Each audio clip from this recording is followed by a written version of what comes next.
పెద్దపల్లి జిల్లాకు సంబంధించి ఈరోజు ప్రధాన వార్తలు చూసుకున్నట్లయితే గోదావరిఖని ప్రెస్ క్లబ్లో రామగుండం మాజీ ఎమ్మెల్యే పెద్దపల్లి బీఆర్ఎస్ పార్టీ జిల్లా అధ్యక్షుడు కోరకంటి చందర్ మీడియా సమావేశం నిర్వహించారు. ఈ సందర్భంగా ఆయన మాట్లాడుతూ కాంగ్రెస్ పార్టీ 42% రిజర్వేషన్లు అంటూ బీసీలను తడిగుడ్డతో గొంతు కోసిందని అని అన్నారు. అంతేకాకుండా కోర్టు నుండి స్టే వస్తుందని తెలిసినప్పటికీ కూడా స్థానిక సంస్థలకు వెళ్ళి మరి బీసీలను మోసం చేసింది, నయవంచన చేసిందంటూ కూడా ఈ సందర్భంగా ఆయన వ్యాఖ్యానించారు. కాంగ్రెస్ పార్టీ అంటేనే వంచడం, మోసం చేయడం అంటూ కూడా ఆయన పేర్కొన్నారు.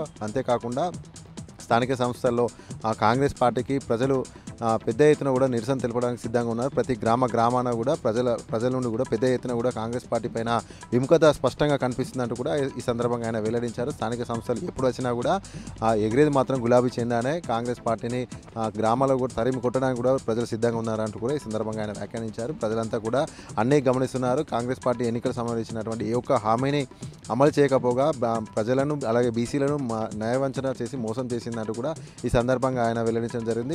ప్రజలు అన్ని గమనిస్తున్నారు. సరైన సమయంలో ప్రజలే కాంగ్రెస్ పార్టీకి బుద్ధి చెప్తారంటూ కూడా ఈ సందర్భంగా కోరకంటి చంద్ర వ్యాఖ్యానించడం జరిగింది. అలాగే మరొక ప్రధాన వార్త చూసుకున్నట్లయితే పెద్దపల్లి జిల్లా కేంద్రం పెద్దపల్లి పట్టణంలో ఉన్నటువంటి బస్టాండ్ సమీపంలో ఉన్నటువంటి ఓ చిప్స్కి సంబంధించినటువంటి ఓ షాపులో షార్ట్ సర్క్యూట్ కారణంగా కూడా అగ్ని ప్రమాదం సంభవించింది. అయితే అగ్ని ప్రమాదంలో ఎలాంటి ప్రాణ నష్టం జరగకపోయినప్పటికీ కూడా షాప్లో ఉన్నటువంటి విలువైన సామాగ్రి అలాగే ఆహార పదార్థాలన్నీ కూడా అగ్నికి ఆహుతి కావడం జరిగింది. అయితే వెంటనే సమాచారం అందుకున్నటువంటి అగ్నిమాపక సిబ్బంది ఆ మంటలను అయితే అదుపు చేయడం జరిగింది. ఈ యొక్క అగ్ని ప్రమాదంలో ఎలాంటి ప్రాణ నష్టం జరగకుండా కూడా లక్షలాది రూపాయల విలువ గల ఆహార పదార్థాలన్నీ కూడా చెడిపోవడం జరిగింది అంటూ కూడా యజమాని వెల్లడించడం జరిగింది. అయితే షార్ట్ సర్క్యూట్ కారణంగానే ఈ యొక్క అగ్ని ప్రమాదం జరిగిందంటూ కూడా ప్రాథమిక అంచనా అయితే పోలీసులు అయితే వెల్లడించడం జరిగింది. కేసు నమోదు చేసుకుని అయితే పోలీసులు దర్యాప్తు చేస్తున్నారు. గతంలో కూడా పలుమార్లు కూడా పెద్దపల్లి బస్టాండ్ సమీపంలో ఉన్నటువంటి అనేక దుకాణ షాపులో కూడా అగ్ని ప్రమాదం జరగడంతో అసలు అగ్ని మాపక సంబంధించినటువంటి అధికారులు ఎలాంటి చర్యలు పాటించాలో ముందస్తుగా వీటిపైన కూడా తగు జాగ్రత్తలు చేపట్టాలి. అలాగే అక్కడ ఉన్నటువంటి షాపు యజమానులకు కూడా వివరించాలంటూ కూడా స్థానికులు కోరడం జరిగింది.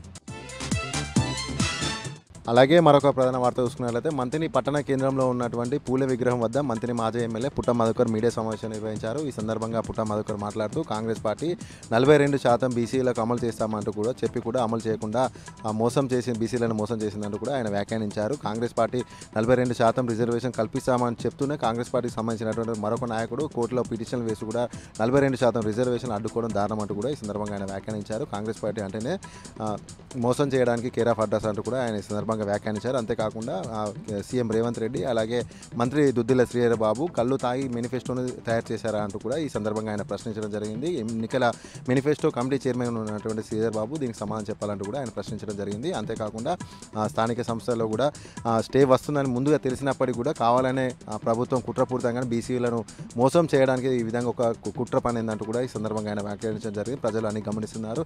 సరైన సమయంలో కాంగ్రెస్ పార్టీకి బుద్ధి చెప్తారంటూ కూడా ఈ సందర్భంగా పుట్ట మధుకర్ తెలిపడం జరిగింది.